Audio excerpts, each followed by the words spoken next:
Thanksgiving Eve in America coming as hospitalizations peak and deaths hit 2,000 a day for the first time since May. Here's what you need to know.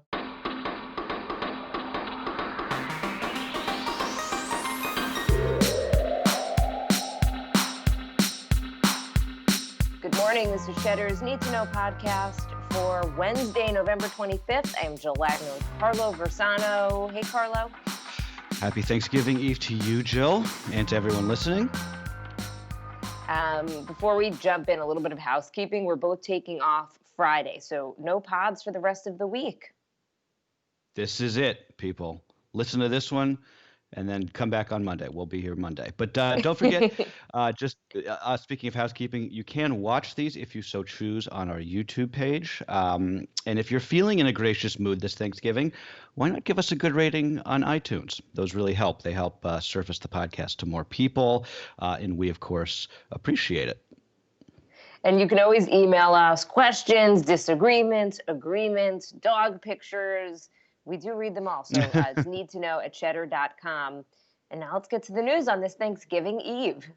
All right, today is the busiest travel day of the year. And while fewer people are on the move than in a normal year, airports, bus and train stations, highways, gas stations, and rest stops are still going to be a lot more crowded than many people are used to. So if you're traveling, despite the CDC recommendation that you don't, just remember about half of the states have quarantines and restrictions in place, and there are likely to be checkpoints at some major crossings. Tonight's also typically the biggest drinking night of the year. Some states are trying to nip that in the bud. Pennsylvania will stop alcohol sales after 5 p.m. in all restaurants and bars for today only.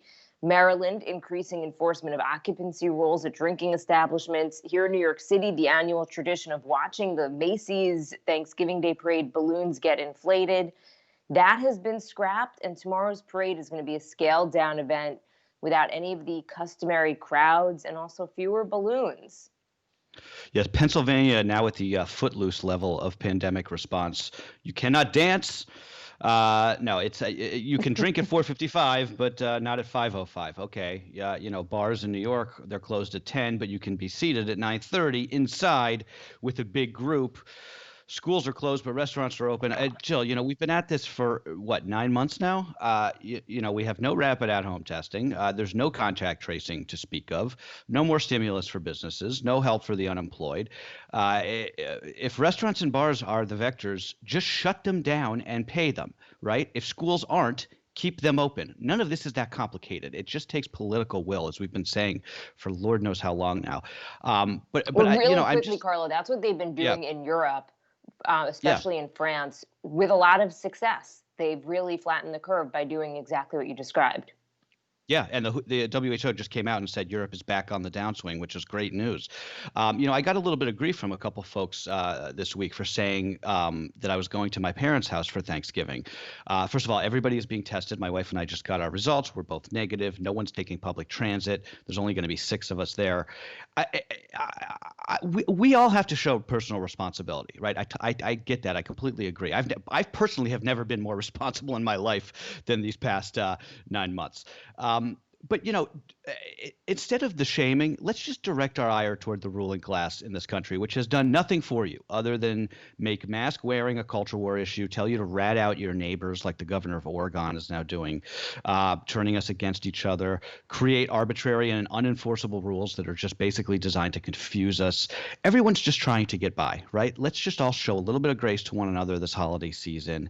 And the other thing, think to yourself, if 2,000 Americans a day were dying in terrorist attacks, would this be the half-assed response from the people in power? That's something that I'm going to be chewing over tomorrow. It's a good point. By the way, the CDC might be looking, according to some reports, to shorten the quarantine period. So the current guidance is for 14 days if you're going somewhere, high risk, like we were just talking about, or if you've had exposure. So from 14 days to 7 to 10 days. And the idea being that they've learned a little bit more about this virus, and they know that it's usually by 10 days, you would get symptoms or test positive.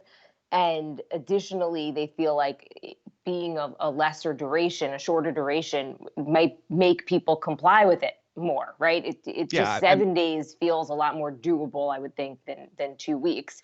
Not that, I mean, look, I'm not going anywhere for Yeah. Thanksgiving. We're not seeing our family. But the point being is that do something, right? I mean, I guess quarantining for 7 days is better than just not doing anything.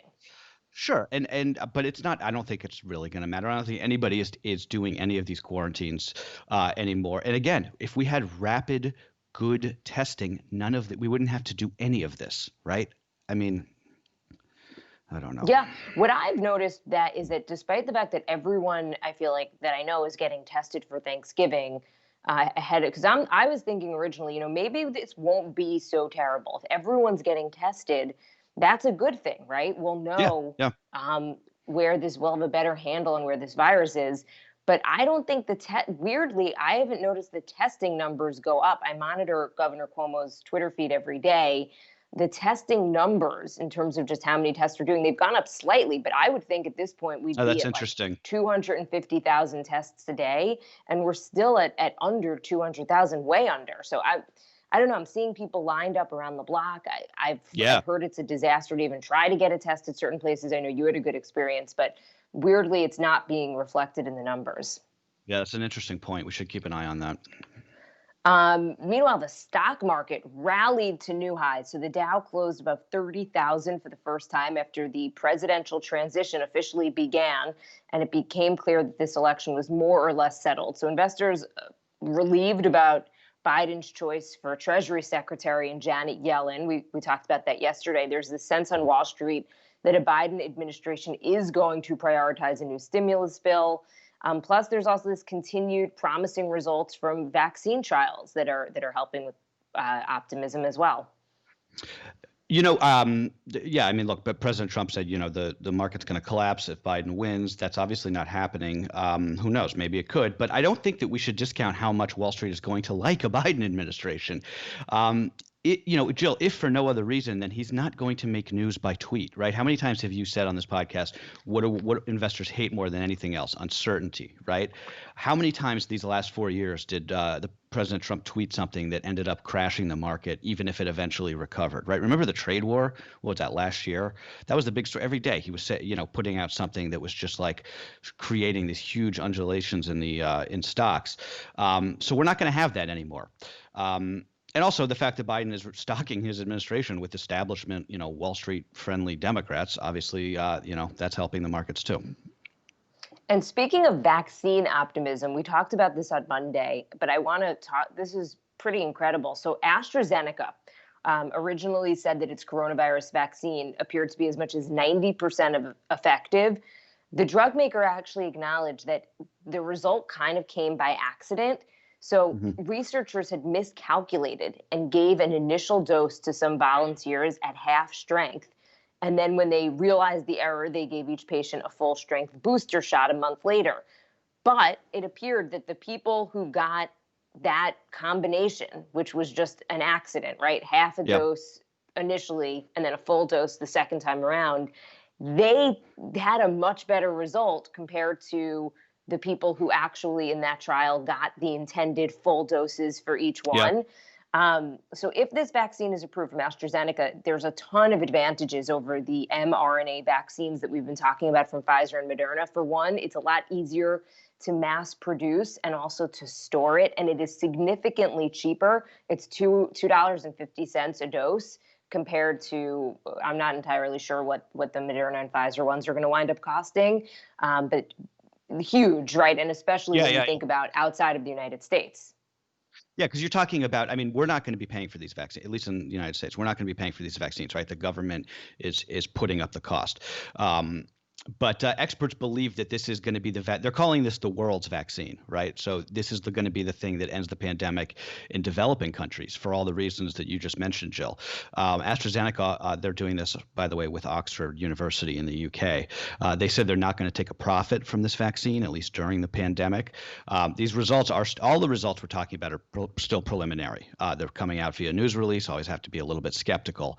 And AstraZeneca has released less data than the other guys. That being said, I'm not trying to knock it. This does look really, really important, and I'm glad that you mentioned just about how how easy this vaccine appears to be in terms of making it, because the logistics are really going to be a big hurdle in these next few months that we're going to have to talk a lot about.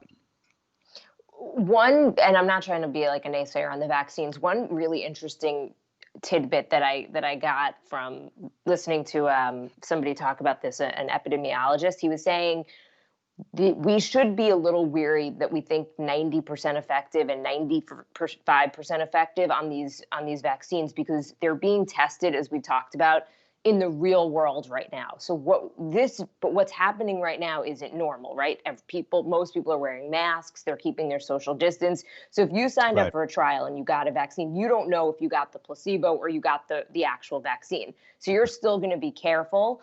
And so what they're finding is that, with everyone wearing masks, your viral load that you're exposed to might be less. So it's very possible that once this vaccine gets rolled out in normal times, quote unquote, it won't be 90% effective, but still, this was one little thing I thought was pretty interesting. Yeah. It's still a huge success story at this point. In terms of timing, I also wanted to mention Robert Redfield, head of the CDC, saying the first vaccines could go out in this country by the second week in December. And so those would go to frontline workers and people at really high risk, people in nursing homes. Regular people, for lack of a better term, could start getting the vaccine, he thought, by March. That seemed like a pretty quick timeline to me. And that would, I guess, mean that everything is going really well and smoothly. But great, right? I mean, that seems like a doable. I guess my one question, I don't really know what the answer to this is, but like, I mean, you're not going to be able to like choose, right? It's like you're going to walk. It's not like you're going to go to McDonald's and be like, I'd like the Moderna shot. I mean, I assume it's just going to be based on, I don't know. I don't know the answer to that. I was just thinking about it. I don't think it really matters that much. Get, Carlo. Yeah, no, exactly. I'll be the guy. I'll be mixing them all together like a speedball. I'd like half a Moderna, one half Pfizer, and then I'll take the Astrazeneca booster. Thanks. Yeah, exactly. Switching gears, one person who's having a very good year is Elon Musk. The Tesla and SpaceX CEO saw his net worth rise by $100 billion just this year, mostly because of the huge run in Tesla stock. And that is where the vast majority of his wealth is held, something like 75% of it. Musk is now richer, at least on paper, than all but one living human, Jeff Bezos. Yeah, and he's coming up on him. I have a very complicated. I think we've had this discussion in the past, but I have a very complicated relationship with Elon Musk. On the one hand, the man is clearly a genius, right? He's going to go down as one of the great American entrepreneurs. His companies also, at least in theory, are going to make the world a better place for our children, right? I mean, electrified cars and potential commercial space travel. Those are great things. On the other hand, he's just so annoying. Right? He just really he just annoys me. I don't know why. Yeah, his Twitter is annoying, but that being said, he's helping to save the world, so I guess I'll give him a pass. He just needs to get off Twitter, pretty much. That's really the answer. I mean, that's the answer to everything, right? President Trump, Elon Musk, just get off Twitter and you'll be, more well liked, I think. And for Elon Musk, he's no doubt absolutely brilliant. But that doesn't mean he has great social skills and should be tweeting all of his thoughts. Yeah, exactly. Right. There's an important story overseas that we want to make sure we mention. Scotland just became the first country in the world to make sanitary products like tampons free for everybody. The Scottish Parliament gave unanimous approval to a bill that's been in the works for several years. It creates a universal legal right to free sanitary products. The legislation was supported across the political spectrum. It's considered a landmark policy that supporters hope will be adopted elsewhere, especially in places where there is still a stigma attached to menstruation. Yeah, this is a really I think it's a pretty big story that isn't being covered as much as I would have guessed today, probably just because there's so much other news. But there's a great lesson here for progressives in America if you really dig into this. This was really a fringe sort of pet issue that went mainstream because of this. They had basically a 4-year public debate in Scotland and this big information campaign over it. And now it's kind of a point of pride that they did this. Passed, like you said, with unanimous support.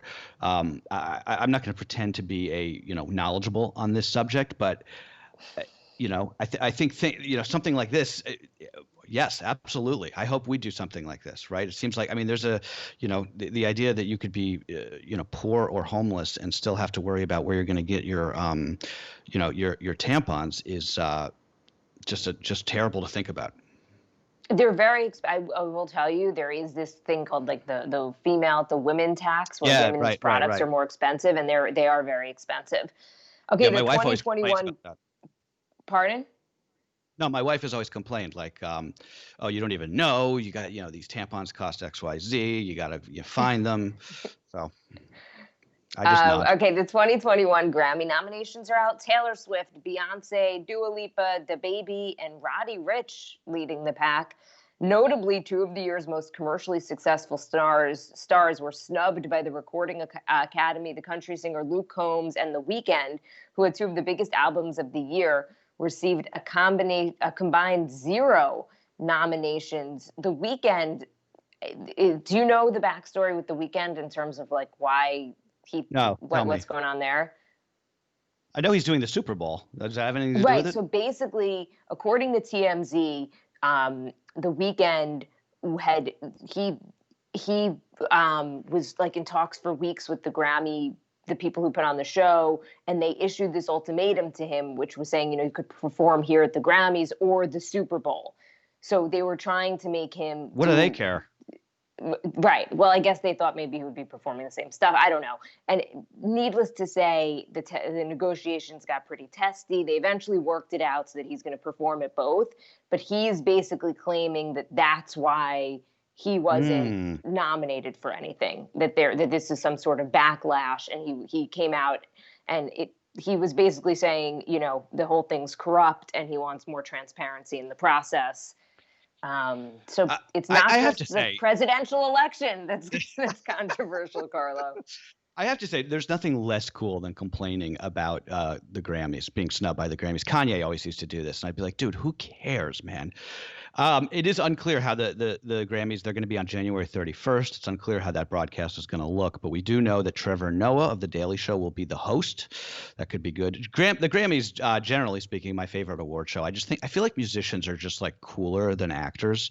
The fashion's cooler, more interesting, and there's performances as opposed to just a bunch of acceptance speeches. I love to get a kick of how out of touch the Recording Academy is when it comes to the state of popular music. Like, Tony Bennett is probably going to get some kind of award this year. Like they're living in like another time. 100%. And I agree with you that just like I'm not saying that the Weeknd's claims are not valid here, but could we just stop like complaining about the judges? And as we talked about, being a sore loser is not a good look. Finally, though, before we leave, what? No, there's a real thread there that you hit on. The sore loser thing we have got to get away from that, right? It's everywhere now. Everybody just constantly complains. I'm not treated right, blah, blah. I'm with you. And finally, though, before we leave for the holiday weekend, it may not feel like it, but there is a lot for us to all give thanks for this year. And perhaps most of all is the countless healthcare workers who've been on the front lines of this pandemic since it started. Healthcare workers like Iris Mita. She's a 70-year-old retired nurse from Texas. She came out of retirement in March to train nursing students who might be needed in the hospitals in Dallas. She caught COVID-19 during her training sessions, and she actually passed away from complications related to the virus on November 14th. Her daughter told the Washington Post she wanted to do something that would make a difference, and she certainly did. Yeah, it's an incredible story. I linked to her obituary in the newsletter today. If you want to read more about Miss Maida, she was one of 836 healthcare workers who have died from the coronavirus. That's according to the numbers from the CDC. So think about them tomorrow. Like you said, Jill, I'm gonna give Miss Maida a little nod myself tomorrow. These are the people who have been, busting their tails. We complain here on this podcast plenty, and that's nothing has been easy for anybody this year. But these are the folks who have really risen above it, and they just deserve our thanks. I agree. And on a personal note, so we recently had to answer for something that we do at work about 3 things we were thankful for. At first, I actually thought this was kind of annoying, Carlo. I don't know if you did, but then it got me thinking, and I actually, I think it is a really healthy exercise. So I wanted to just Totally. share my things that I'm thankful for, because I do hope that everyone can take some time in this crazy year to figure out what is good in their lives. So my first answer, first and foremost, my family, a husband who still makes me smile, even though we spend almost every waking second together, my daughter and my parents. I'm thankful for this job. My alarm goes off at 4 a.m. ish. And while some days I want to hit snooze, I am excited to get to work and to do this podcast every morning, Carlo, with you. So I'm thankful for that. And I'm thankful for my anchor job at Cheddar. And on a lighter note, I'm thankful for my French vanilla coffee mate, which is basically all chemicals and will probably wind up killing me, but it does make for a really good cup of coffee, which I sip on during this podcast, and I think it drives everybody crazy. But, you got to be grateful for the little things too. We will never agree on your your thing with the coffee mate stuff. I think that's gross. But I respect you, and I appreciate your honesty and candor. And Jill, I feel the same way. I feel thankful for my wife Becky, my parents, my family, and for you and this podcast and everybody who listens. And I think I've said this in the past, and it's probably really corny, but it really does sort of feel like this big group therapy session. And I know a lot of people have gotten, it's part of their routine, and it maybe makes them feel a little bit better about the crazy state of the world, and I'm really thankful to be a part of that for so many folks. It's the most meaningful thing I've ever done professionally. So thank you guys, everybody, and just hang tough, hang in there, and have a great Thanksgiving. All right, everybody, we're going to end it there. That's what you need to know for Wednesday, November 25th. We'll see you guys on Monday. Be safe.